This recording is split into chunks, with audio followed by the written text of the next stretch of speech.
Welcome to Planetary Intelligence, everyone. And well, it's been a very, very long time since we've last had our podcast, but it's way, way long overdue.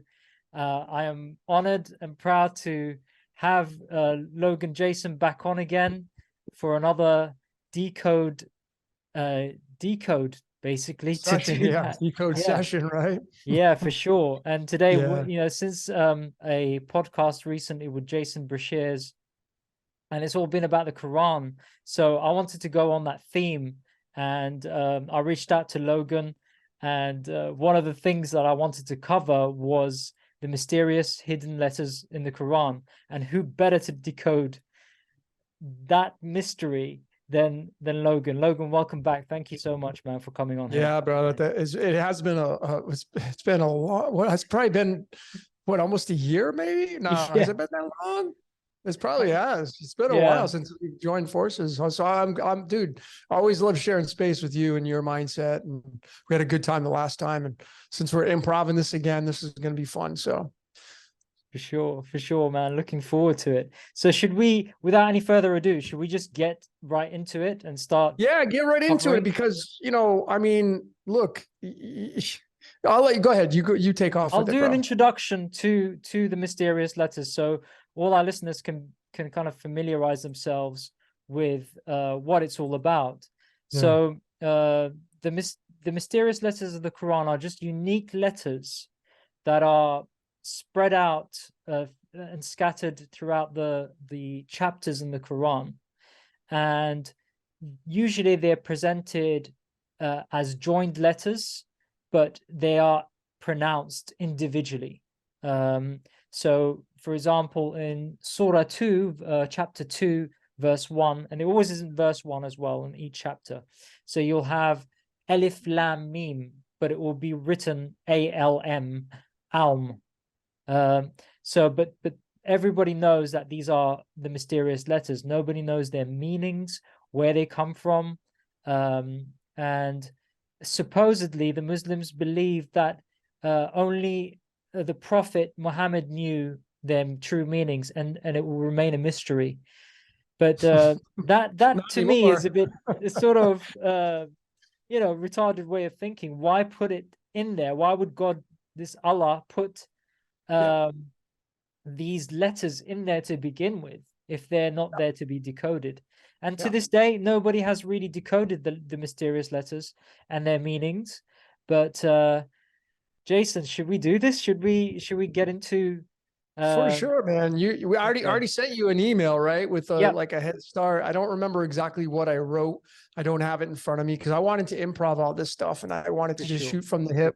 But I mean, I think what would be important is like to describe the narrative of like, okay, the Quran obviously is the Muslim holy text.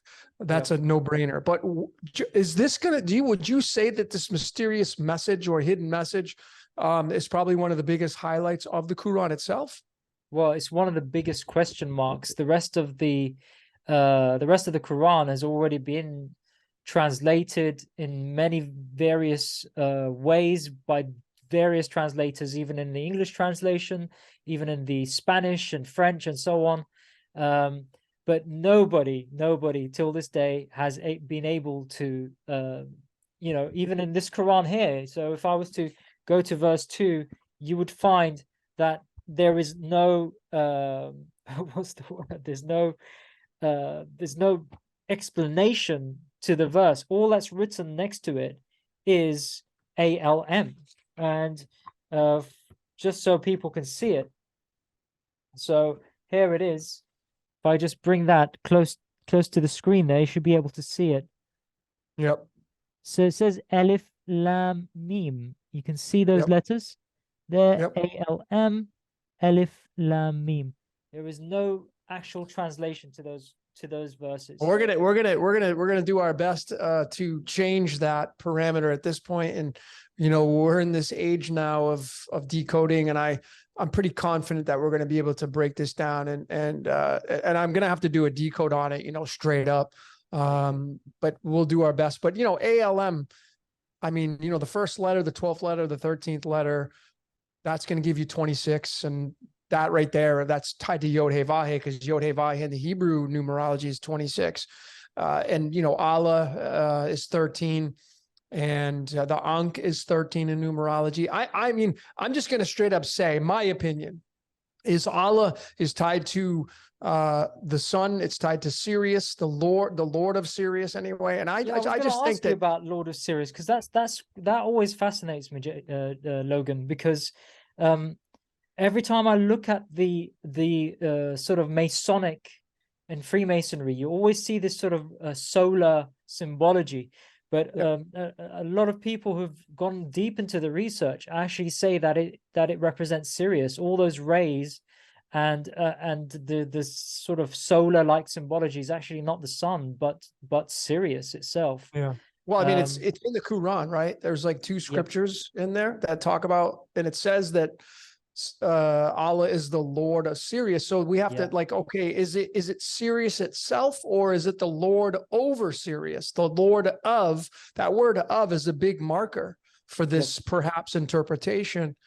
And then you get into the Gnostic demiurge called Yaldabaoth. If you get into the Aleister Crowley deck on the Tower card on card 16, there's a picture of Yaldabaoth there. So is Yaldabaoth just protecting over the mighty star Sirius?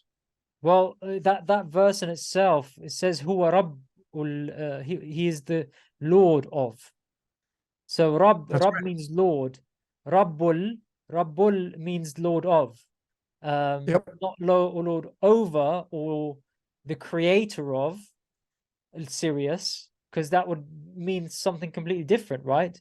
That's right. So when you're saying Lord of Sirius, that's specifically referring to um, being its Lord as opposed to its creator, Yep. And I mean, which the is word completely Lord different. in numerology is 16. The Tower card is the 16th card. Sirius is 16 in numerology. These are all in Chaldean numerology, the oldest known numerology cipher on the planet, using the English language. But, you know, we're going to do this off camera, but I know we had done this before, but I'm really interested in getting the single digits of the Arabic language that determines the Quran, because I like using the original languages and then breaking Okay. them down. It's been challenging to do that. I know you gave them to me a long time ago, the first time we talked, but I think you probably have revised those or refined them anyway, right? You've gotten them narrowed down. Is that right? With the Yeah, alphabet? I had well, I think I did a while back. There was a I'm seeing if I can find. I did have them prepared here, but the file the folder's just closed. That's Um, okay. the Quran, the Arabic alphabet was there, and I had the numerology of each letter in the right chronological order. So let's see if I can find that. But I Beautiful. was going to How many letters are there in the Arabic language? The alphabet, I so should say. so it's 28 letters. 28. Yeah. 28. Okay. Well, that's a big marker. 28. Okay. Yep. Yep. Well, that's So getting that. Okay. That's a yep. big So marker, 28, tied to the patterns of the moon. 28 is tied to, it's the second perfect number in mathematics. It's tied to Lucifer because Lucifer's 28. In numeral architects, 28. So these are pretty big markers. So okay. So let's see if I can find this. It was here somewhere. But I was gonna just as I'm looking for this, I was gonna see what your view was on the mysterious letters, since we're on that subject, well, remember, as yeah, a totality, you know. yeah, well, what I can recall when I broke down all I broke them all, I broke it all down. You sent it to me, and then I'm like, okay, let me just check this out. And then I sent you another email, remember? And I Yeah, think from my recollection, there was 226 letters, right? I think right, for the entire passage, all the hidden mysteries, and 226 right off the get-go is tied to radium, which is Ra. So right. you go right back to, Okay. yeah, 226 is the weight of the atomic weight of Ra. That's why the alchemy and the periodic table is such a massive tool in the decoding world, because that's where it's at. We're made up of a lot of these elements, and there are tools. And so Ra being 88, the 226, and that essentially, when you add that up, 88 plus 226, 314, which is pi. And Earth is pi. I believe Earth is pi, the perfect circle. We live on it. Right. And Ra presides over it. And Ra has so much to say in this. Ra being 21/3 in numerology. The world card is 21 in the tarot. And I mean, Ra being tied to the sun. It's tied to, I mean, think about it in astrology. You have Lib Ra. People call it Libra, but it's the pronunciation Lib-Ra. Then you have Rahu, the north node of the moon, Rahu. You know, so we pay attention to this stuff, and then you get the nakshatras, and you get into all this Vedic astrology that is going to tell you a lot of stories about Ra. But I think it's tied to Lib-Ra, the scales of justice. And I think that Allah, Ra, Allah, you know what I mean? I mean, Kabbalah has Allah right in it, and Kabbalah is tied to the Tetragrammaton, which is the Yod He Vav He, which is the deity of the Bible, the Holy Bible. So, is there any reference between the Quran and the Bible? They're one and they're just a different holy text said in a different way, packaged differently. I say that, you know, Allah is Ra, which is the Yod He Vav He, Lucifer, Jesus. You know, Yaldabaoth, Mazda, I mean, Brahma, Vishnu, Shiva. I mean, where do you want to go with this? It's just a colorful expression of the archetype, the architect of this reality. Wow. Wow. So it's all tying in together. I can see how all those connections link up. Has to be. It's a big Ponzi Kabbalah. I mean, Kabbalah, you have Allah in Kabbalah. Yeah, Kabbalah, Allah. Yeah, exactly. It's right there. Yeah, and the letter K is, yeah, and the K is the 11th letter, and the 11 it's tied to the Society of Jesus. The origination of the Society of Jesus in the city of the country of, was it France? I don't remember, but anyway, the actual address of where they first started was in number 11, and K is the 11th letter. Kabbalah starts with the letter K. So, you know, I mean, the Catholic Church, all it is just Judaism. It's just packaged through Christianity. But don't be fooled about, I mean, it's just a hidden aspect of Judaism. Yep. That's my opinion. But I see the same thing. I mean, when you look at Islam, for example, and its practices, you know, just as circumcision happens in Judaism, circumcision happens in Islam too. So those right. Okay, I didn't know that. Is that right? Okay. Yeah. So all you know, Muslim families who have male children, they circumcise their boys. But there are very extreme, very small sects of Islam that do it to girls, but that's a whole twisted other thing that I don't really want to go into. But but you know, generally speaking, in the mainstream, the boys are circumcised just as the Jewish boys are circumcised. So I found that quite interesting as a correlation between practices, because you know, this is and they all Moses is quite a big character in the Quran, very huge character. He's the one that he tells you the story of Moses with his staff when he goes to meet Pharaoh. And he gets challenged by the magicians, by all the other magicians that Pharaoh has. And he because he is Allah's chosen prophet, he's the one that throws the staff and turns it into a snake. And nobody can mimic his type of magic. And why did his staff turn into a snake? I mean, these are all symbolic, right?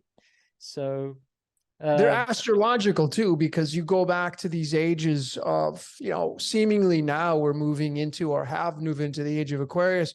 Pisces before that, before Pisces was Aries, before Aries was Taurus. And that's why in the 10 Commandments, you have Moses coming down there worshiping the golden calf. He smashes the 10 Commandments because he's like, hey, we're in the age of Aries now, right? So these are the ages these ancient texts talk about the ages of astrology.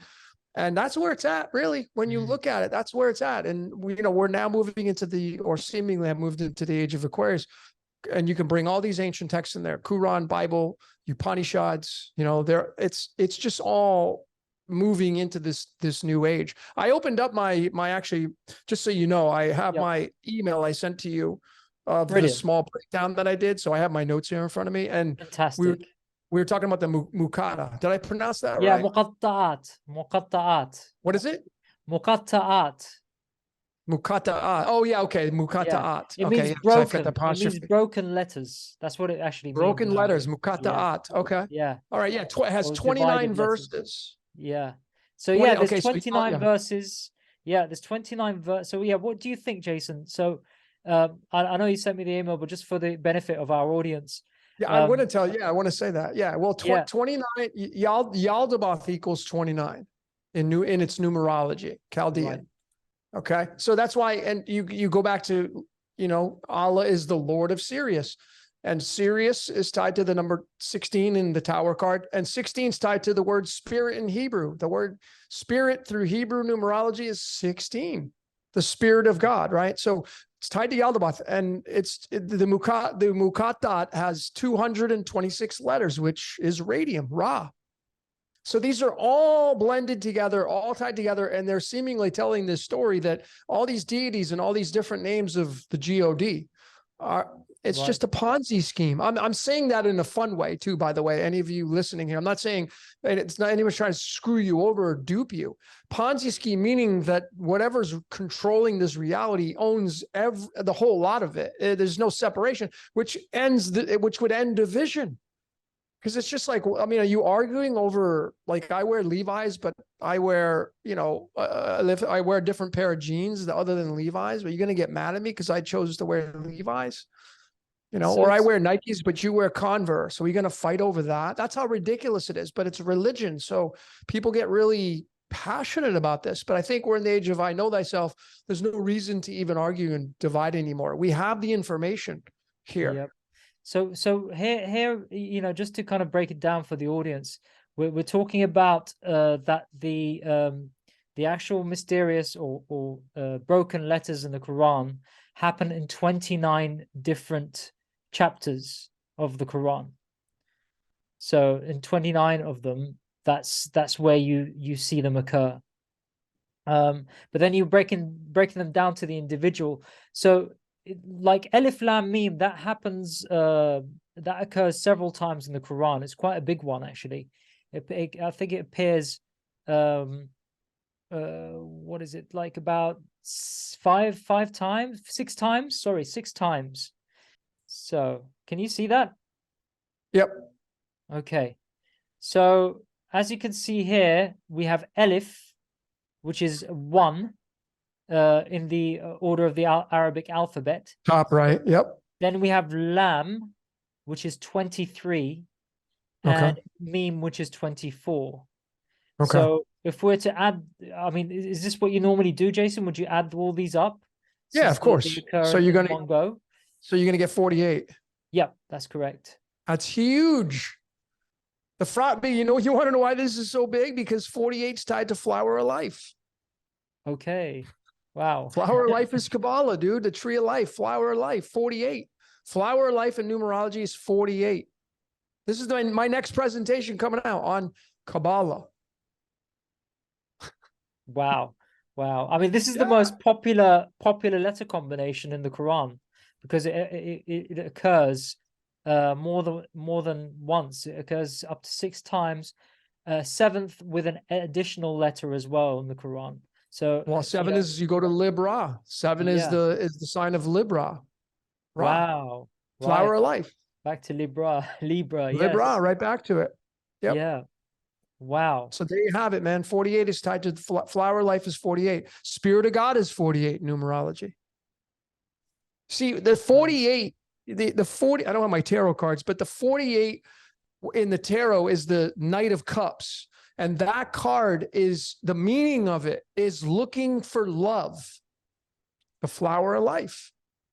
The tree of life in Kabbalah is the flower of life in sacred geometry, which is now tied to these mysterious letters, which are no longer mysterious in the Quran. Right.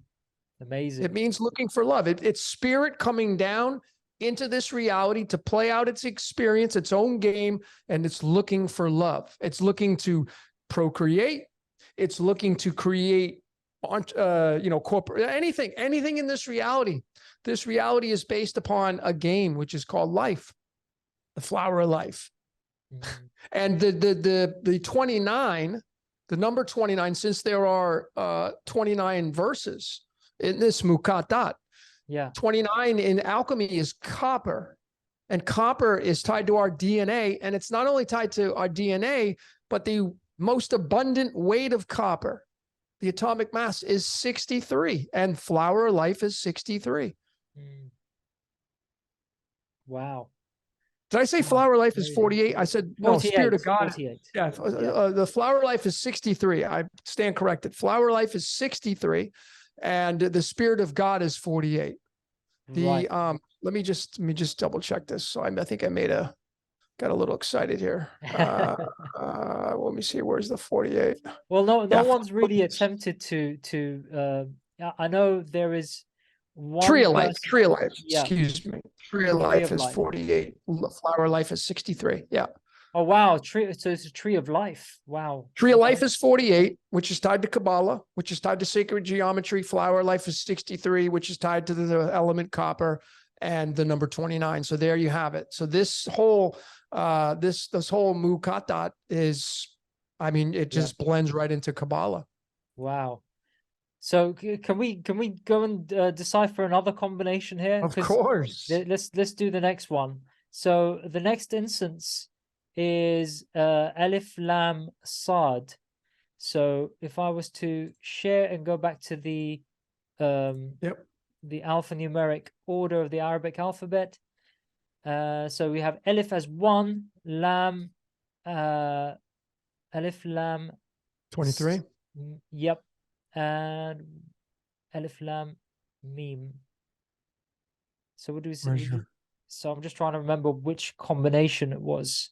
Well, that was what we just did, right? That was Alif Lam Mim was the 48. What was the other one you were looking at? Alif Lam Mim Sad. Sorry, Sad. That was it. Sad. Okay. Sad. So we add another letter to this, and an additional letter. So Sad. And which number is that? An extra 14. So we add 14 to 14. 48 and 14 is 52, right? Okay. Is it, what was it? What was it? Was it 15? Hold on, 15 or 14? It's 14. 60, Sad, which 60, is this letter 62, here. excuse me. Yeah, 62. Yeah. So 62. Yeah. 62. And 62 is tied to the dream of the cosmos. It's tied to this element called samarium, which is tied to pi, which is tied to the dream. Life is, life is but a dream. 62. I am that I am. It's tied to the number 62.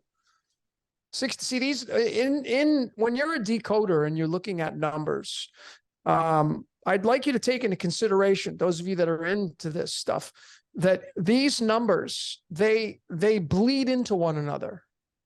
They pair. So if you have a 62 or if you have a 61 or if you have a 60, the number right next to it is going to like pair with it because things come in pairs. You can even bleed a little bit further than that. So for instance, tree of life in Hebrew numerology is the number 80. And the tree of knowledge. Now I know you can add in the good and bad, but forget, those are just, those are adjectives to describe the tree of knowledge. Tree of knowledge is 81. So the tree of life is 80. Tree of knowledge is 81. And 80 and 81 is 161. And that's the golden ratio. So I know, and this is just one instance, these numbers bleed. 29 becomes a pair with 30. And 30 is tied to the word demiurge, tied to the word Jehovah. It's tied to Santa Claus. The whole thing about Christmas is Santa coming down the chimney. That's coming down into the tree of life to play the game, the flower of life. That you're in it. You're inside the flower of life. It's earth. That is the entire flower of life. That's sacred geometry. And the Quran is directly attributed to that as well. It's just a different story told a different way. Fascinating. Yeah. What else you got? What else you got? All right, let's go. Let's keep going. Yeah. So let's go to the next combination, and that is Alif Lam Ra. You like Ra? There you go. It's funny how in Arabic Ra is pronounced Ra. So the letter R or R is pronounced Ra in Arabic. Yep. So Alif Lam Ra, that we get that as, let's calculate that one. Alif Lam, so 1 and 23, and Okay, Ra, 24 and 10, Alif Lam, 34. Alif Lam. So that's Alif here, Yep. and then we have Lam over here. That's Oh, 23. okay. Well, okay, so 24, yep. And then 10, Ra. And then Ra, So we got 34. which is 34. Yep. Okay. And that's tied to the element selenium, which is tied to the Greek goddess named Selene, which means the moon. 34. Wow. Okay. So now We you're gonna have get a more chapter in the blank as Quran called the moon as well. There is Wow. a chapter in the Quran called the moon. Yeah. Well, I mean, remember you mentioned the number 28. And Right. the 28 is how many letters there are in the Arabic language, right? Alphabet. Well, 28 is tied to the patterns of the moon. Oh, wow. So we Yeah. have this, we have the sun and the moon here, and these are the two. This is the Ark of the Covenant. My research, the sun and the moon are the Ark of the Covenant. So you have and anytime you see two pillars, like Boaz and Yachin, that's the sun and the moon. That's the Ark of the Covenant. You also have Go You also ahead. have in Islam. You also have in Islam. They operate on the lunar calendar as well. So it's a lunar type religion. You know. Yep, it is because it has the moon on there with the two stars, right? That's right. On the or one. How many stars? There's the One moon, star. and then how many? One That's star. I mean, Muslims don't really adopt any symbols, but it's the well-known one. I mean, even on top of mosques and minarets, you will always find the sickle moon, always on Yep. the you know, because of the Hijra calendar is all operating on the 28-day lunar calendar. So there you have it. And Yeah. I mean, then you could take into the aspect of, could the moon be Yaldabaoth? Could the moon be Allah? You know, I mean, could it just be? Was the moon once a sun and it's just burned out? Maybe. Could be. You know, so at one point it could have been the sun and now it's not, but it still has its presence in the sky. I don't know. Kind of just throwing that out there for people to scratch their heads and think. This is a thinking discussion. So, you know, we want to be able to, and just throwing ideas. I'm not saying it's true, but we take all these things into consideration. And there's going to be some people say, well, the moon's not real. Well, okay, but there are so many other planets that have moons. Are they all fake too? Like, how many moons does Jupiter have? How many moon? You know what I mean? Like, are they all just fake? I mean, I've seen plenty of amateur astronomers with their telescopes looking up there, and they're showing these planetary bodies. And I mean, is it just all a hologram? I mean, maybe it could be. I know Jason from Archaics. He thinks it's all a hologram, but I don't agree. Why do you? I think he does. I should take that back. I think he does. Jason, if Yeah. you're listening, Well, it's not true. My apologies, but no, he sees it as a simulation. It's a simulacrum. Your simulation, right? Yeah. Simulacrum. Yeah. Simulacrum. Yeah, it's a copy Yeah. of. So maybe I twisted his words a little. Maybe he didn't say exactly that, but I could. Yeah. I don't. Yeah, I think he's kind of unsure about it. But anyways, what are your thoughts on the nature of this reality? Just out of curiosity. Well, my Kabbalah decode is going to summarize it up, but I'll give you. I'll tell everybody. Listen, we live inside of the eggshell. Earth is an egg shaped, and all you have to do is go look at us. If you want to go look this up, go check it out. We live inside of a xenon bulb. Okay, and a xenon bulb is what the latest movie studios use to project the movie onto the screen, and it looks like an egg. It's a clear bulb, and inside is going to where you're going to have these two rods. One of them is in the form of a triangle, and that's what forms the light. And that's exactly the way this reality works. And it's all about xenon. Xenon is 20 to 27. The word xenon is 27, and Ensof in Kabbalah is 27. But when you say about the xenon and the projection, do you not see this as a projection? Do you just see this as a well, I mean, do I look like, I mean, I'm pretty hard, you know, like there are solid objects. So we have to take these things into consideration. I think that this is a movie, though. I believe wholeheartedly we are living inside of a movie. The Earth is a movie set. And we can say it's a simulation. Yeah, of course. Simulation. What does a simulation mean? Meaning that something is testing the parameters on how this is all going to work. Like, that is what a simulation means. Like, let's just run a simulation. Use this in a sentence. Let's run a simulation and see what happens. See, we're being tested. This is just, like putting mice in a cage and seeing what they do. But the thing is that this story has already been written, though. It's already in my opinion, it's a predestined script. This is why you can start to decode things and start to see things in astrology and all my decoding, my 380 plus videos now. You can see how it's all scripted reality. The seemingly there's no other way around it at this point. So anything in the ancient text, Quran, Vedas, Holy Bible, any of these ancient texts, they were all written because they were supposed to be written. And religion, the word is 27. And that's a match to the word heaven. And that's a match to the word Ensof. The word currency is 27. 27 is the 27th card in the tarot is the Five of Wands. And the picture of that is all these people fighting.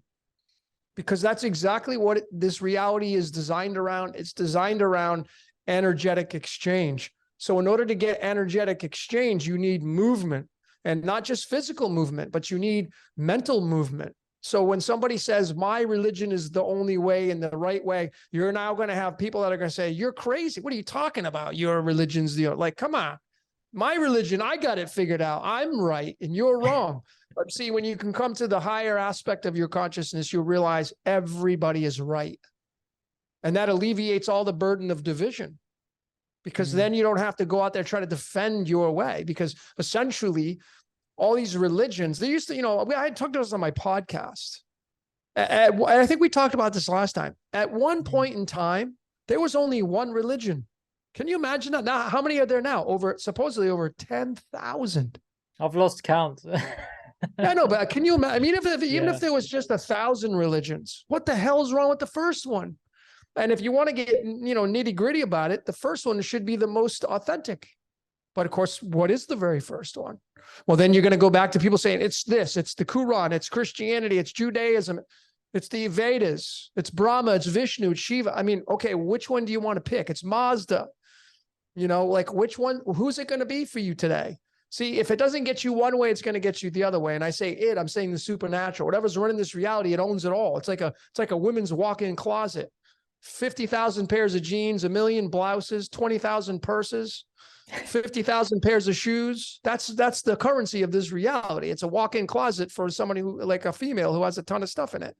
That's the architect. That's my humor, by the way. I'm not making fun of women, but I've seen plenty of big walk-in closets in my day. So yeah. Well, fascinating to see your view on it, Jason. I mean, you've been decoding for quite some time, so it's I think for me, I always keep an open mind to see all perspectives. And it's like what you said. I think everybody's got to find their truth within themselves. I mean, that's all there is to it. There is so much variety in the world out there, so much philosophical outlooks, and so many different views. And the thing is, we've got to put our certain differences aside, because those things tend to divide people and get them too kind of triggered by if you don't see it my way, then it's the highway. It's sort of, it's all very cutthroat with certain people, and I just don't feel that that's that important. At the end of the day, it can from human to human, from spirit to spirit, whatever you want to label it as, soul to soul. Can we have mutual love and respect and understanding between us? And that's all that matters, but anyway, I digress. But thank you for explaining that. I really find that fascinating, seeing people's personal views on reality and where we are. And for sure, I mean, when I look back at my life, I just see certain things, the succession of things that have happened. It's almost like they were meant to happen in that order, or they were meant to happen to where I am today. So, who's creating that? Who's doing that? Well, that's the mystery, or that's my story, as a friend of mine, Jake, says. So anyway, going back to the Quran, And should we go for another one? Do another Yeah, of combination? course, man. We got plenty of time. All right. Okay. Roll it out, bro. So Alif Lam Ra, the one that you've just decoded, that occurs 5 times in the Quran, just so you're Okay. aware. Well, the number five, yeah, the five is a big number. It's tied to the pentagram, which is tied to man. It's your identity. 5 means your identity. In the astrology, it's going to be the house of Leo, which is ruled by the sun. So you get more Ra reference there, right? The sun god Ra. But 5 is, the only letter, the only number that looks like the letter S. And S is tied to the word sun. S is tied to the word spirit. S is tied to the word soul. S is tied to the word sine wave, the sine and cosine wave, which seemingly make up. Now you get into the double slit experiment. You're going to get into photons and the observance of those and changing the way things are when you observe. It really all comes down to that. Right. Is if you study the double slit experiment, it was, a pattern that light makes. But then once you put an observer on it, it changes the way the pattern comes out. That's because you define it. So like the waves which move through us all the time, the electromagnetic waves chasing the pulse of light, these always are moving through us. We're chasing that light and we're defining the waves which provide them, density, which bring them down into the 3D reality. And we now say, well, this is a phone, or this is a remote control, or this is a microphone. We define these things. And then when we define them enough, then we don't have to define them anymore. We know, like, as long as you're not a baby, that's what it is. Wow. Yeah. I mean, that double slit experiment, I did see it, and how the light, when they put light into the water, when it goes through a double slit, it's incredible. So if anybody hasn't seen that, it's worth a watch just to see. Totally worth a watch. Yeah. Totally worth a watch. Well, so Aleph Lam. So is it Alif Lam Ra Mimra we've or already just done. Ra? Yeah. So the next one here is Alif Lam Mim Ra. Yep. Since we're on Alif Lam Ra, we can do Alif Lam Mim Ra, which is let's have a look. So Alif Lam Mim. So we had Alif Lam Mim as 48, and then the Ra we added as a 10. So it's 58. 58. Yep.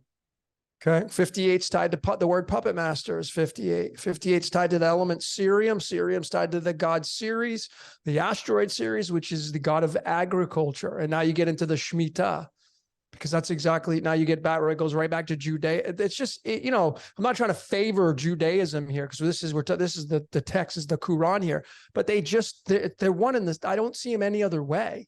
I mean, you break down this whole Aleph, Mim, Ra. What was the other word? Yeah, Alif Lam Mim Ra. Aleph, Lam, Mim, Ra. That's 33 in Chaldean numerology. How many times is that one said in the verses? That occurs as well. That one occurs in the chapter called the Thunder. So The thunder. yeah. So again, you Well, have there this you go. I mean, that's the tower card in the tarot really does a nice job explaining things just from a perspective of symbols. And the tower, again, 16th card tied to the word light equals 16, Sirius equals 16, Lord equals 16. And the tower is it's like the Big Bang. The light move. I mean, you go back to Genesis and it says the pulse of the Spirit of God moved across the waters, which is the diamagnetic pulse, which is tied to the tower. Okay, the tower it's essentially the light game that we're playing out, which is that's what all these ancient texts really are. They're just a book about the light game. That's what I feel. Yeah. We're playing a game of light, slowed down into physics. It's spirit into matter. Yep, that's the age old. I mean, that's the whole thing about the human experiment: the spirit into matter, or spirit into matter. Have we come here to learn how to balance spirit and matter together? And then we talk about duality now as well. When we talk about spirit and matter as well, so it all goes into this sort of, again, what are we here for, and whether it's a simulation or whether you see it as a as a reality manifest and it's something very real, as it is, then you know, it's again about the paradoxes that we can see in this reality, and it kind of reflecting that back to us.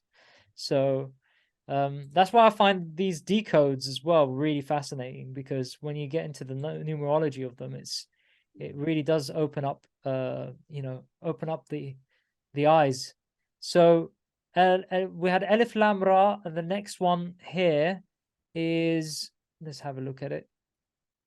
Kaf Ha Ya Ain Sad. So this is one of the only instance where 5 letters are said in succession.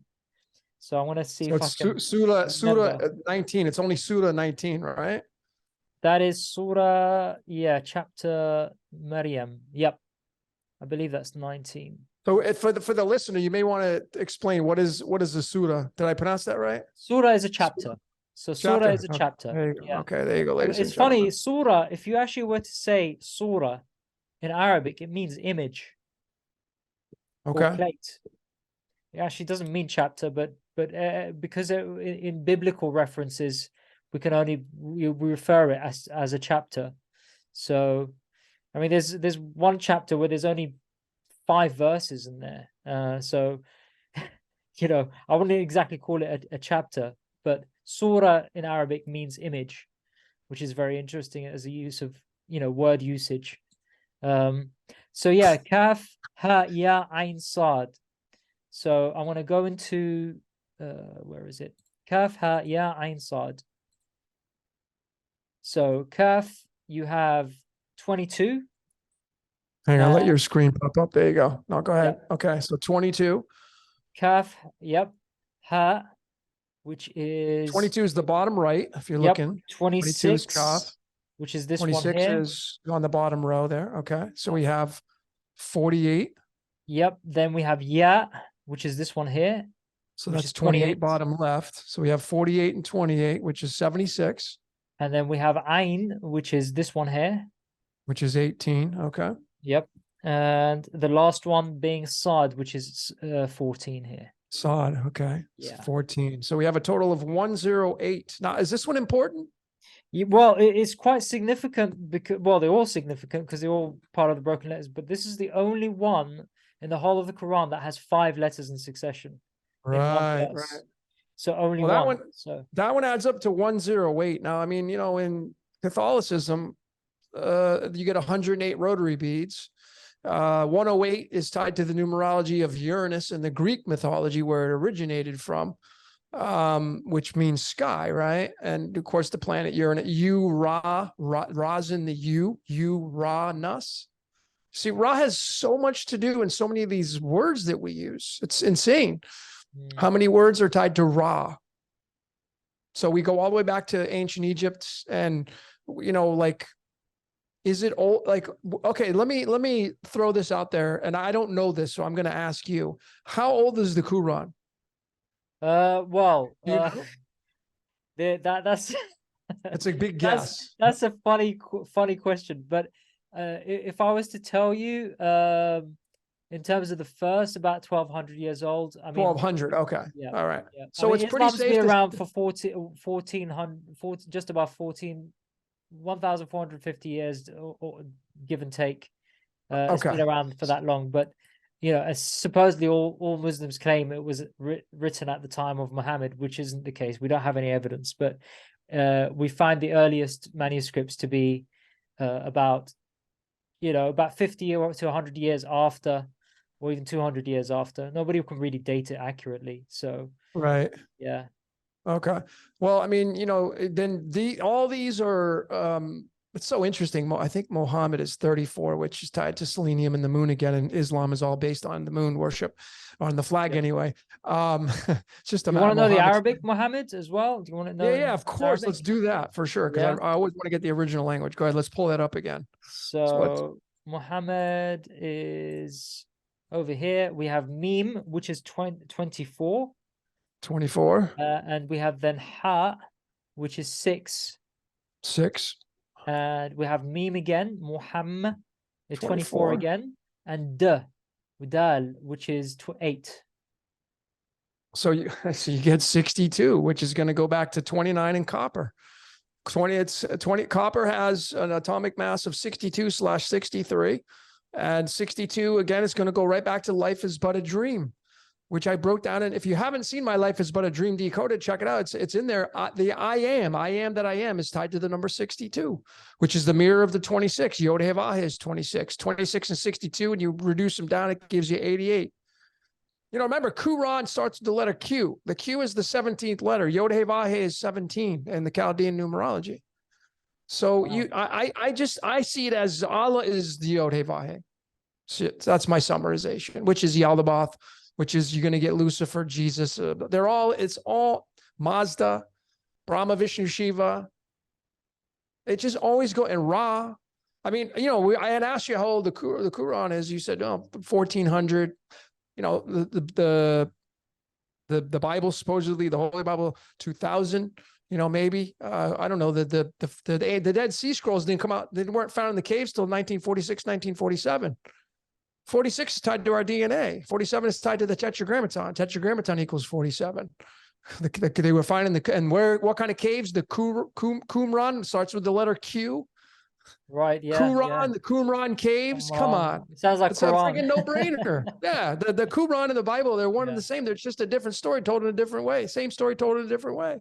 That's why there's no reason to fight about this ridiculousness. The Qumran as well, with the meme, the M in there. If you were to break it down, it actually comes from the Qamar, which means moon. Again, so right. There you go. To the moon. Yeah, and if you go and look at like in the book of Psalms, I don't remember what chapter and verse it is, but it's the Lord. God says, "I am your the sun and the moon." Basically, it's the sun and the shield, which is the moon, right? That's what it's claiming to be right there. So it's telling you it's the sun and the moon, and that's the Ark of the Covenant. I mean, the word Eden is 19. The sun is the 19th card in the tarot. Yod is 10. The 10th card is the Wheel of Fortune in the tarot. The 10th element is neon. It has a weight of 19. You know, the sun is the 19th card. Neon, neos, neon meaning colors, neon colors, which colors come from light, come from the sun. It all goes back to the sun and the moon. Whichever one you want to pick. That's the Ark of the Covenant, sun and the moon. And we go back to duality again. So go right back to duality, baby. Yeah. Yeah. I mean, 19 and 18 are the sun and the moon cards. That's 37. Eye in the sky is 37. Shepherd is 37. 37th element is called rubidium. And the picture, the icon that Royal Society of Chemistry uses for alchemy is a big electric eye on it. It's pretty obvious that it's tied to the sun, which is going to be seemingly tied to Sirius. I don't know. I mean, are we in a binary pattern with Sirius? I don't know too much about the astronomical aspect to it. Yeah, I don't think everybody just observes it. I know Sirius is part of, you have the Orion belt and Sirius are lined up in the pyramid, the Great Pyramid. Correct. So the two shafts that are shooting up, and during the astrological procession, it lines up through these two shafts. Sirius is one shaft, and the Orion belt is in the other. And then when you talk about Orion, you talk about the cup and the Holy Grail, because it's all shaped like a cup, because it's shaped like a torso as well. So you get the Tor thing again, and yeah, it's fascinating. But Sirius is the dog star, so it always refers to as the dog. And then you have Anubis as well in ancient Egyptian lore and mythology. So yeah, it's again the dog star, and dog, reverse the word dog, you get God. So again, it's all inescapable, man. It's kind of inescapable when you start to connect all this stuff. And, you know, this is where like I say, we're all decoding ourselves home. All of us coming together, putting all these pieces of the puzzle together.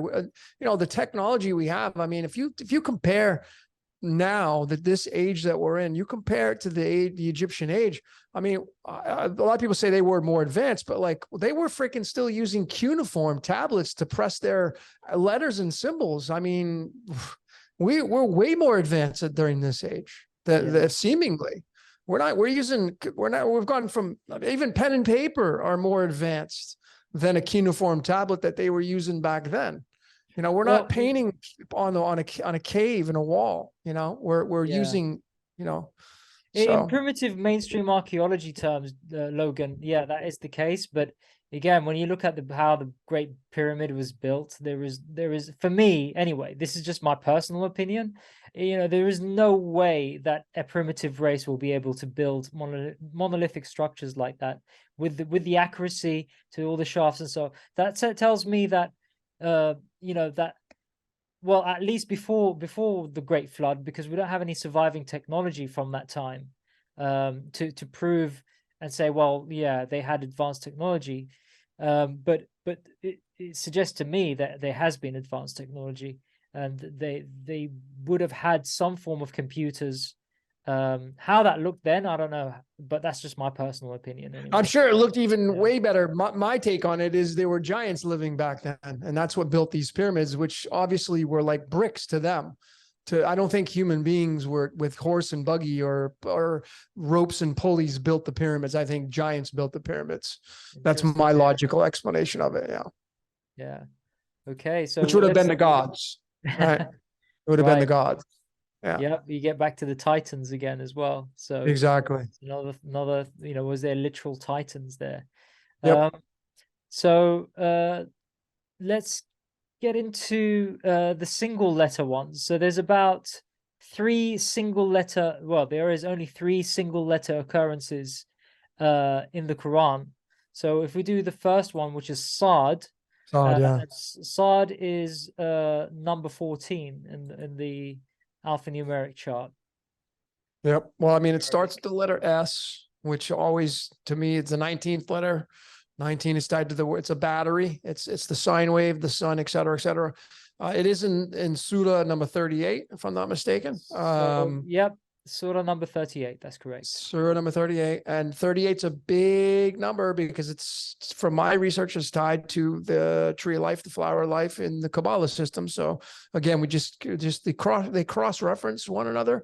But the 14 is a big one because it's tied to the word God. The word God equals 14. The word time equals 14. The word Satan equals 14. What is Satan? It's time. What happens over time? You decay, you will die. You will sin. That's called Satan. That's the devil that will tempt you. Time tempts you. Right. So, but essentially, I think they're just one and the same. I think it's God coming down here to play out its own game. You can end up defining God any way you want. But the 14 tied to the number 43. 43 is the 14th prime number. 14 is tied to the constellation of, is it Virgo? Hold on, let me check. Virgo Libra. 14 is going to be tied to this in the chakra call in Vedic astrology. It's going to be called Chitra, Ra at the end. It's got Ra at the end, and that's in between 6 and 7. And 14 is tied to God. So there you go. I mean, again, the Ra reference. Virgo being the 6th sign. 6 is tied to carbon. 6 is the first perfect number in mathematics. We're made up of carbon. 6 is the lover's card in the tarot. So, and 19, or I'm sorry, in 14 being tied to this 43, it's a big connection in the tarot because it's going to be tied to the dreamer card, which is the 4 of swords. And I mean, this goes back to, are we just living in the dream of the cosmos? Is the cosmos just having a dream? And where it's dreaming us up? Or daydreaming. You can get into daydreaming. It's fascinating because, when even the Quran or Quran means the reading or reading. That's actually what it means. It just means reading. So yeah, it's interesting that you talk about the dream aspect to it as well, because that particular letter is followed by the great. It says, I think the second verse says, by the Quran full of remembrance. And then memory, you have memory. Memory is also a dream, a form of dreaming as well. When you remember things, it's also a form of dreaming or reading the dream, which is what it actually is saying. So yeah, I find that fascinating too, how that all links up. So the next one is the letter Nun. which is the 25th letter in the Arabic alphabet. 25th? Yeah, and it follows. Yeah, it's the 25th letter, and it's the 68th chapter. Surah. Yeah, Surah, 16th yep. chapter. Yeah. Yeah, I mean, 25 is, it's tied to this element called manganese, which has a weight of 54. 54 is going to go right back to xenon. The 68 is tied to the tetragrammaton. It's tied to erbium, and the tetragrammaton having one of those atomic masses, the 166th, which is tied to tetragrammaton in the English. But the 68 is massive. The big clue is the 68 because it's tied to the two world wars. When you break the two, World War I and World War II, when you break them down a specific way in numerology, it breaks down to the number 68. 68, 68. And then if you bring in the invasion of Ukraine, if that is the start of World War III, that one also is a breakdown of the number 68. 68 is tied to erbium, this element erbium, and erbium is tied to duality. But 68 is tied to the Yod-Heh-Vah-Heh again. It's tied to the Yod-Heh-Vah-Heh again. And the 25, the word adversary is 25. When you say Yod-Heh-Vah-Heh, is that Yahweh? Is that different, or is that Same thing? Yahweh's 23. Yeah, Yahweh will be 23, but that's the royal star of the lion. And in my research, the royal star of the lion is tied straight up to Yaldabaoth. Yep. Royal star of the lion is 69 in numerology. 69 is tied to Cancer. I mean, why is it called Cancer? I mean, why is a big debilitating disease on the world stage? Why did they call it Cancer? It's tied. I mean, what rules Cancer? The moon. So you get into this moon again. These are things that you can't just, like, wow, that's well, okay, that's fine. But no, it's pretty big. It's not just a subtle marker here. It's a big marker. 4 is the cube, right? The cube. Now you get into the Mecca in Saudi Arabia. Yep. The Kaaba. Yep. The Kaaba, which starts with the letter K, which is the number 11. When the 11th zodiac sign is Aquarius. Aquarius is one of the 4 fixed signs. It's ruled by the Justice card. Isn't Ka as well potassium? Is it potassium as well? K? Well, potassium is the 19th element, which is called Kalium, but yeah, it's the letter K. Yep. Interesting. Yeah. So the final letter of the single letters is Qaf, which appears in 50s, chapter 50. QA, yeah, it's spelled QAF, yeah, right? QF. Qaf is a single letter. So yeah, it's 21 in the alphanumeric order. Well, that's tied straight up to Ra's 21. R and A is 21 in Chaldean numerology. But I mean, you seemingly see like, Logan, everything's going back to these main archetypes. So yeah, of course. So they're going to break down from their own individual expressions, but seemingly, I mean, let's just use the brunt of it, the 29 verses, add them all together. And, like, I'm going to break this down a little bit more. But again, I think when I did go back to my email here, when I had broken this down, 29 verses. And the Muqattat, which is all its totality, all the stuff we're talking about, 226 letters. That's the element Ra. Right. So Ra has to be Yaldabaoth. Yaldabaoth has to be the Yod-Heh-Vah-Heh. They both start with the letter Y. Y is the 10th letter. Say 10. A lot of people know that. But 10 is the only number on its own because it's the binary system. Now you get into quantum.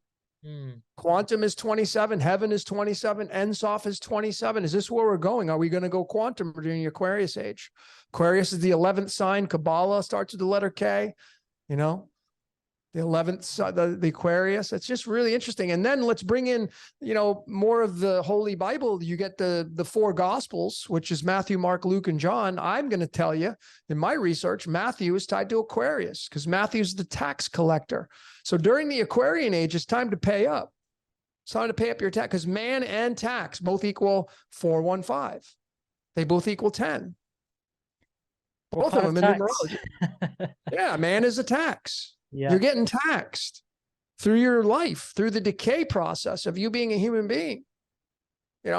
So this is all relative to what we're talking about here. And again, it's seemingly the Quran is the same as the Bible, which is the same as the Upanishads, which is the same as even the ancient texts of Shinto in Japan. I mean, it doesn't matter which story and how you want to put it. And it's the same story told in a different way. So are you saying it's the same, or this is the same author behind all these religious texts? Are you I'm not saying saying that? it well, I'm saying it's the supernatural that's using the minds of man or woman to create these ancient texts. Right. You see, I mean, it's like this. It's kind of, I'm going to give you a summarization here, a very simple, good analogy, right? The average in the United States, I'm not sure about where you're at, but the average American goes and trades their car in every 3 years, which is why pretty much one of the reasons why they came out with leases. Why does somebody trade their car in every 3 years? Because you get bored of driving the same car and you want something new. How many times do you buy a pair of shoes in your life? Socks, underwear, jeans, jackets, hats, glasses, sunglasses. You know, it's very rare that you keep the same, like sunglasses. Like people buy a pair, they lose them, or they want a new pair because they're tired of wearing the same pair. Oh, it's the same thing with whoever runs this reality. You get these ages that rule over through astrology. So that has its say in it as the base fundamental of how this reality is going to play out. But the architect that runs this reality, it gets bored. It gets bored of what it's created, and it wants something new. And you see, if there was only one thing to choose from, everybody would be following it. And in order to cause division, in order to cause an energetic expression or an explosion, you need arguments, you need division. Well, now you create another religion. And now you have two different organizations thinking they got it figured out, and their way's the right way. And mentally, they're thinking these people are morons. They're not going to be saved.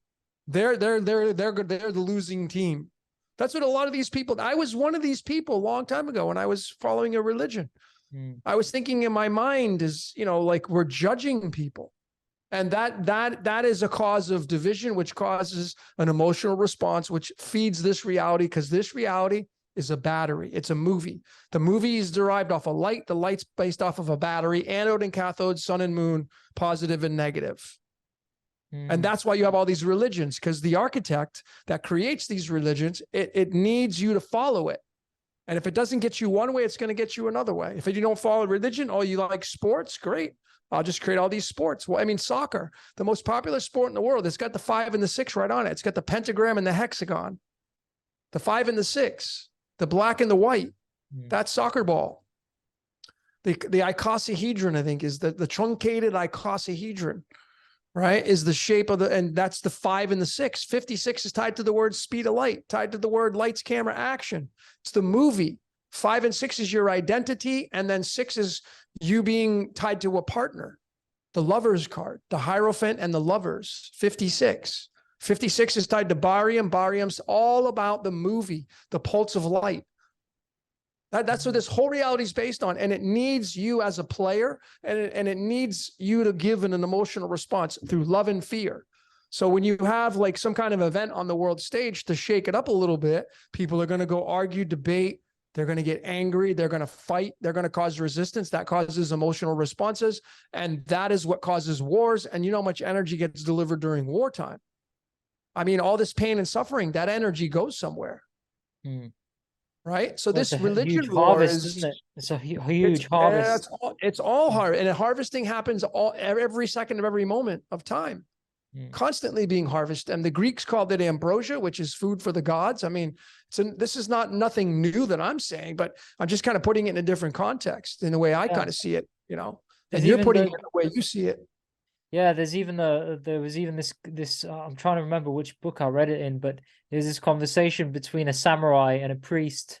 It's a Japanese instant where these two have and this samurai believes that, if there's any redemption from killing, and the priest starts to laugh and he says everybody kills everyone in some way or form. So, and he goes, what do you mean? And he says, well, if somebody's paying you to do something, they're paying for a portion of your life. So they are killing you in a certain sense, because they have to work to to whatever they need to earn, but they need to buy a bit of your life, your time. So you can kill, at least a samurai is being honest and killing somebody in the act of, defending, or in terms of honor. At least you're having a more noble cause than what the common folk do. And he Yeah. got very upset about that, and he had to walk out, but he paid for his drinks.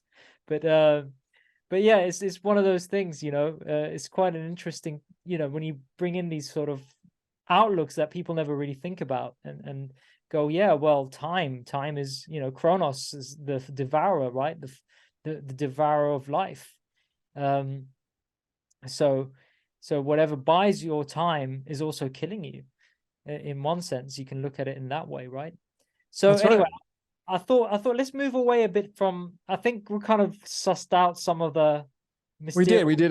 Yeah, we did a pretty Yeah. good job at kind of breaking So that I'm down. going to throw some some words at you. Okay.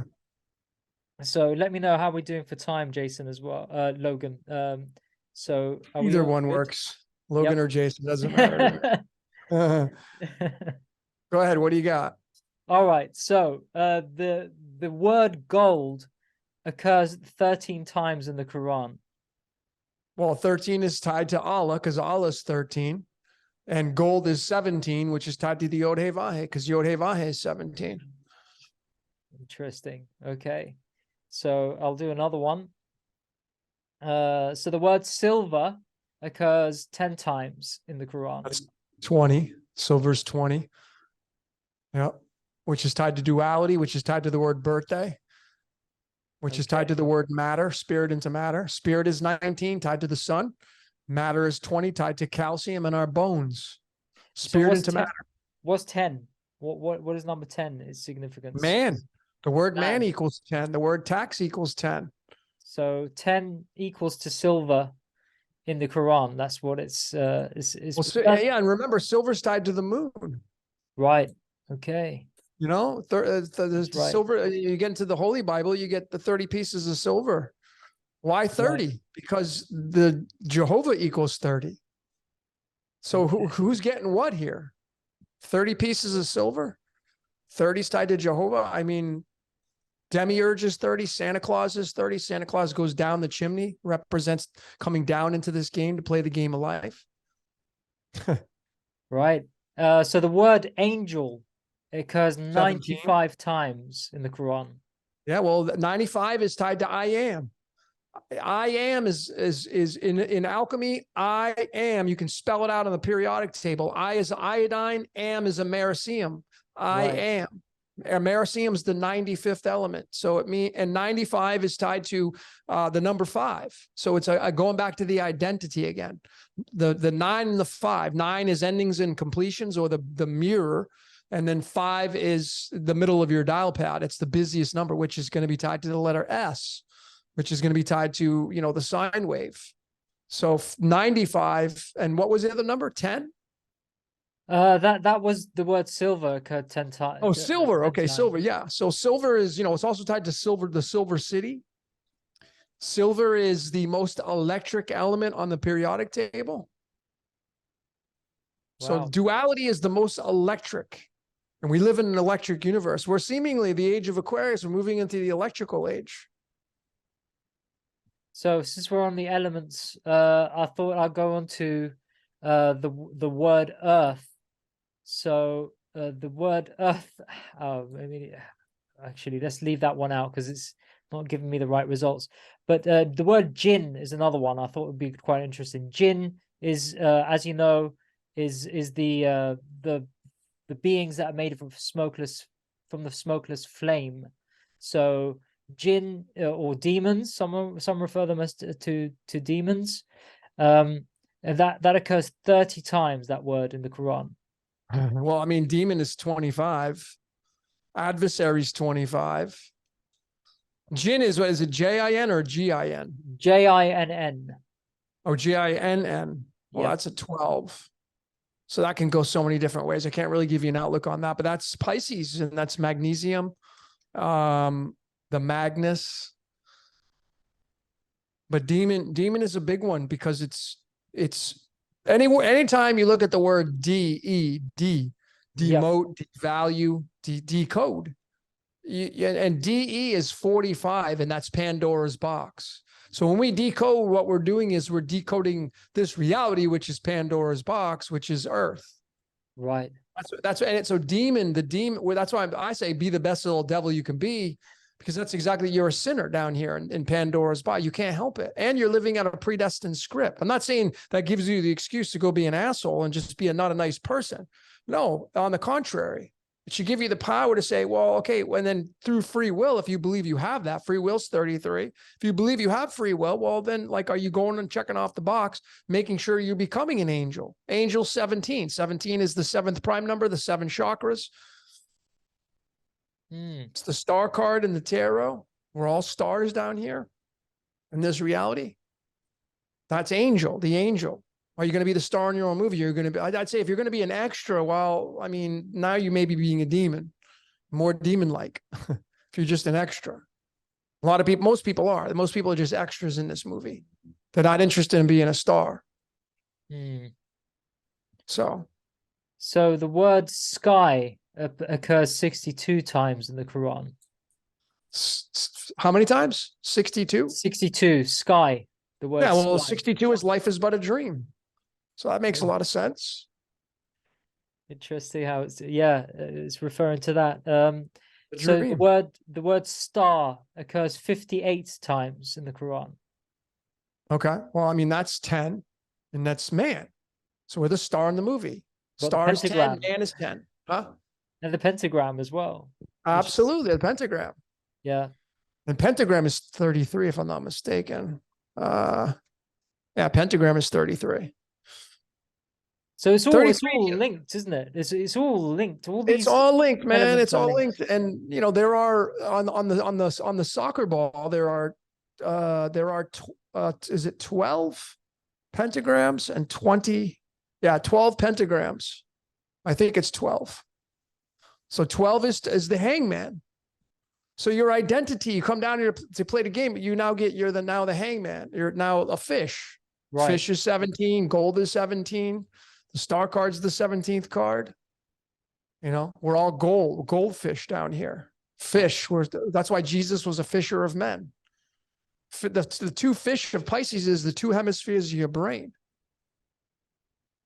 Well, it even says in the Quran that the luminaries above the sun and the moon, they swim in the sky. The word swimming is used, which is really interesting too.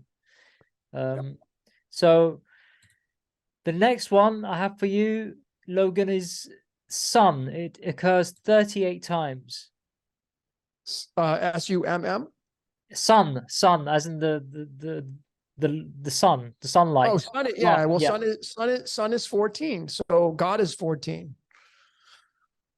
14 is, you know, I mean, it's a big number. I mean, if you mirror the chakras, you get 14 of them. Right. As above, so below, right? The sun reflecting off it's just light, spirit into matter. 14 being tied to the element silicon. Silicon is tied to the technology capital of the world, which is in Silicon Valley. Silicon 14, from my research, the cross, I broke the cross down alchemically, and silicon is the element that's to the right of you, which is where the future goes. So silicon being tied to technology, being tied to the number 14, being tied to the sun, it's moving to the future, right? Creating the future. And what's 38? What does that mean? 38 is a huge number. Well, there are many ways to look at the number 38. Number one, it's tied to the Red Queen, and it's tied to the it's tied right straight up to Kabbalah. I mean, the entire there are 15 archetypes in the Kabbalah, the Tree of Life. You have Ein Sof and Ein, and before it actually moves into the Sephiroths. So there are 4 archetypes, including Ein Sof, and then you have the 11 Sephiroths below. 11 plus 4 is 15. And when you do the numerology of all 15 and you break it down to single digits, it becomes the number 87. And the 87 is tied to the 38th element called strontium. Strontium's weight is 87.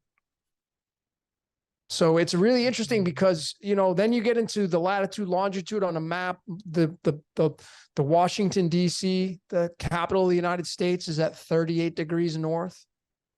And that's all tied to the tetragrammaton, because Washington, D.C., White House, these all equal 47, which matches the word tetragrammaton. So, you know, this is the way I see it when you break all this down. And the 38 is just a number that describes the tree of life, including the Ein Sof and all that stuff. So you go to the Quran, and it's just going to be this again. It's just the personification of the sun and the moon and the celestials, and however that looks, and then moving into man, which is the tree of life, which is our body. Wow. The flower life, the flower life is earth itself. It's the sacred geometry. It's all inside the self-contained system. I'm like I say we live inside of an egg. We live inside of a bulb. And so the globe model is, I know a lot of people, they're flat earthers, but you see that model works, but so does the globe, because you live inside of a circle, inside of you got the firmament, or the shell, shell that covers the earth. So it depends on how you look at it, you know. That's it. I don't look at it as a sort of just the plane or plate. You got to include, you know, the dome, so to speak, and how deep you got to include the dome, man. You got to include nobody talks about what's under the ground or under the earth, Logan. I mean, this is another thing that I have an issue with as well, is that people talk about it from surface up, but we haven't even begun to even look down or dig deep down under the earth and to know what's under there. And you know, when you have the Hermetic saying, as above, so below, if you're having a dome and there's a plane of inertia, or you know, a plane, you know, using the flat earth model, say, but then you've got below it, because it's got to have the same reflected above as it is below. I mean, that's for me, my personal opinion. So yeah, so you know, it could very well be this sort of egg, cosmic egg, as you hear it being said. I totally think that's what it is. I mean, like I said, if you want to go see what the earth looks like, go to a Google search or your favorite search engine and type in xenon movie bulb. And that's exactly what you're going to see. As a matter of fact, I'm going to show all of you right now on the fly here. Let me just share my screen here. Hold on one second. I'm going to show you. Want to see what the earth looks like? This is what it looks like. Hold on. Let me share my screen. Right here.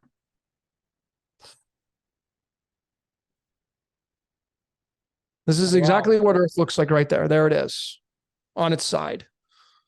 So the firmament this is the xenon bulb used in a movie theater. Okay. Xenon gas. And this is where the speed of light is. And the speed of light is measured in a vacuum. This is a vacuum.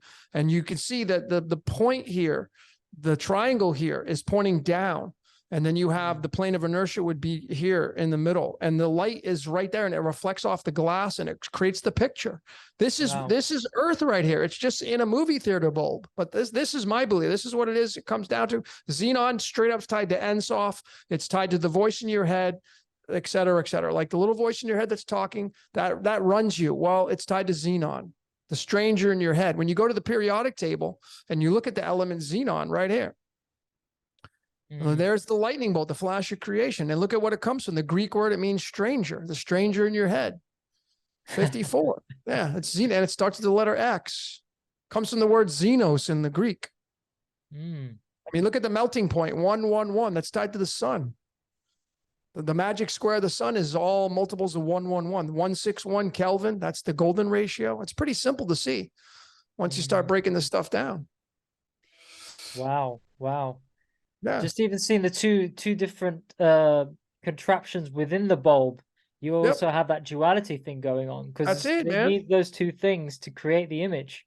You do, really, and what you have here is you now have bismuth, because bismuth would probably be these two right here, and these are going to be diamagnetic. And what you'll have is, if you go and look at let me see, diamagnetic bismuth. If you go look at this right here, this is the levitation of this is Earth right here. This is exactly how I think it works. These two triangles are going to be made of bismuth. There, it's the most diamagnetic. That means that the magnetic force passes through it. And then you have a magnet up here at the top. You just don't see it. And then it levitates this cube in the middle. Okay. And this is Earth. This is how Earth gets levitated. And then the bulb would go around this, and you'd have the firmament around this. That's what this looks like right here. This is Earth, man. It's just this is science showing you here, but it's pretty amazing, man. And bismuth is the 83rd element, which is the mirror of the 38. So you got all the whole electromagnetism as well going on there. It's all about diamagnetic, electromagnetic. That's the pulse of light. See, the whole entire concept of creation is about is chasing light. So if you get into Genesis, it's like Genesis 1 verses 2, it says the Spirit of God moved across the waters. What is the Spirit? Well, Spirit is 19, so it's tied to the sun. It means it's light. So it's the magnetic pulse, it's the pulse of light. And then what chases the pulse of light? The two waves, which is the electromagnetic wave, which gives you the caduceus. It chases that pulse of light. That's the whole story of creation. And it never ends. It just changes. That's the whole point of the whole, when you talk about the Kundalini rising and the people experiencing Kundalini, it's like a light bulb switches on because you feel these energetic things going up your spine and lighting up, the pineal, again, the pine cone, the seat of the soul, so to speak, and whatever else other labels is given. So, well, it's actually it'll be the thalamus too. Don't forget about the thalamus. Yes. The thalamus is the golden egg, right? That sits inside the eye. And it just so happens that thalamus in numerology equals 27, just like the word heaven. Just like the word Ensof. Wow. Okay. So your little voice in your head, you don't own that. It owns you. You're just along for the ride. Your adversary is your ego. It's like, no, I'm not going to listen to that. I'm just going to do whatever I got. I'm just going to do what I want to do. That's the self-image, right? That's the whole self-image. Yeah. You end up falling in love with this. Yeah. You end up falling in love with, this is your demon right here. Right. This is matter, right? And then your adversary is the voice in your head. Which is the voice of God.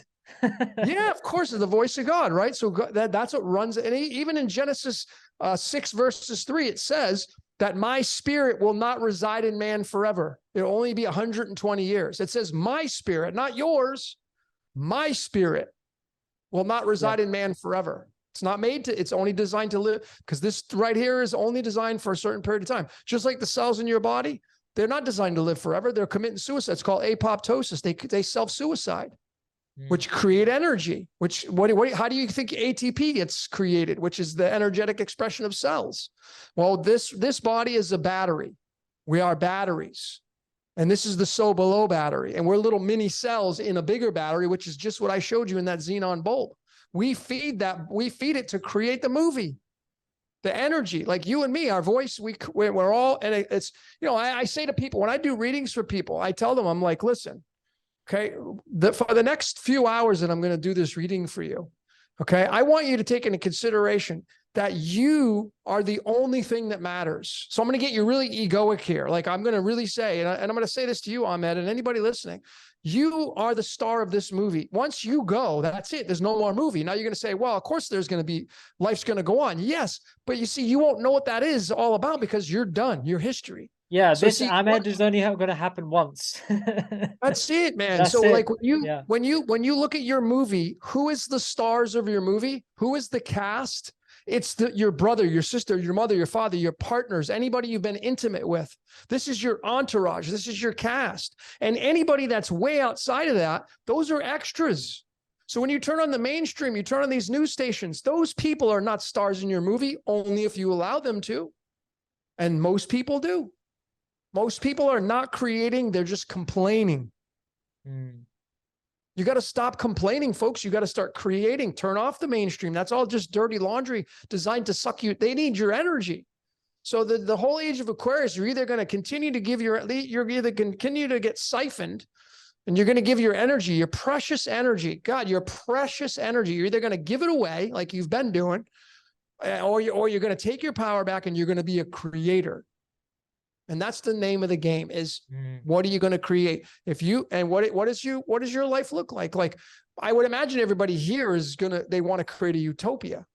Think of, I mean, utopia starts with the letter U, you and me, utopia. That's uranium, utopia.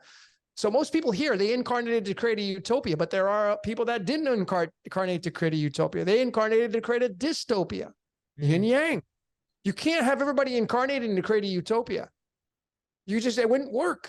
Why do you have an immune system? And then why do you have pathogens and bacteria entering the body? Because the body needs to be broken down and the pathogens and bacteria, et cetera, that's the job of, they're the dystopians. They come in to tear the body down in your immune system and the white blood cells. They're designed to keep the utopia, but it doesn't last forever. This experience.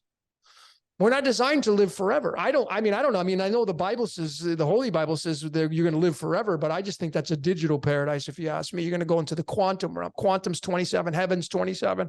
I just think that's inevitable. I mean, Downsizing, that movie, Downsizing with Matt Damon and, all these time travel movies. And I think that's where it's at. I think perhaps we move into machine, and machine is transferring your consciousness onto a computer, and then you get in through the age of Aquarius. Then you'll really be in a simulation there. Then you're really going to be in there. Yeah. But I mean, think about it, man. Mankind, we're ruining the earth. Now you may say, well, I'm not doing it. Well, are you wiping your ass with toilet paper? Because you're a contributing factor to tearing the trees down. You're using paper towels when you wipe down your sink, right? Those are trees. You're ripping it. You're part of that process. All your materials, your clothes, and this is all material from the earth. You're robbing from the earth. It's inevitable. So I think mankind is ruining the earth. We're all contributing. We're all stone cold killers. Well, we definitely have a disconnect with nature. That's for sure. I mean, yeah, even if you get into nature. Yeah. I mean, if you go back, into early European, before the introduction of monotheism and these major religions, it was pretty much pagan. What is pagan? People get the wrong idea about paganism, but that's the same thing. It's the worship of nature. That's all it is. Nature, they found God in nature, or the creator was in nature. That was it. So yeah, man, we I'm loving this chat. And how are you doing for time anyway, Logan? Yeah, I mean, I think for the sake of this podcast, to keep it kind of on the shorter side, I think probably we should conclude it. I mean, we've been going for a minute now, and all right, okay. My rambles. Thanks for letting me do my rants, because I got a lot of Mercury in my chart. So right, all good. Well, the message has been received. Speaking of Mercury, so thank you very much for giving us such a insight into decoding and seeing how these numbers in the Quran, especially the mysterious letters, all kind of, well, they all connect. They all are related and interrelated. So thank you. I love it. I'm a fan of it. I'm a fan of the Islam nation, because those people are just like me. They may have different beliefs. I don't care what your belief is, man. You got skin, eyes, hair, teeth. As long as you're cool and you don't encroach upon me and my truths, then that's totally cool. We can love each other, live and let live. That's my motto. But I have love for everybody, man. It doesn't matter what you believe. Just it matters if are you building a utopia, and what does it look like? Are you more of a creator than a complainer? That's what I'm interested in at this point. Are you making lemonade out of this reality? So I'm a fan of the Quran, all these ancient texts. I'm getting into the ancient texts of Shinto and Japan. Japan is 16, the land of the rising sun. I have a decode coming out on that. Whoo, is that interesting? Yeah, that is super interesting. Ja, praise Ja, and then Pan, the god Pan, Japan. All right, so, yeah. And their flag, Japan's flag is got, Japan's flag has a big red dot on it, which is the blood cell.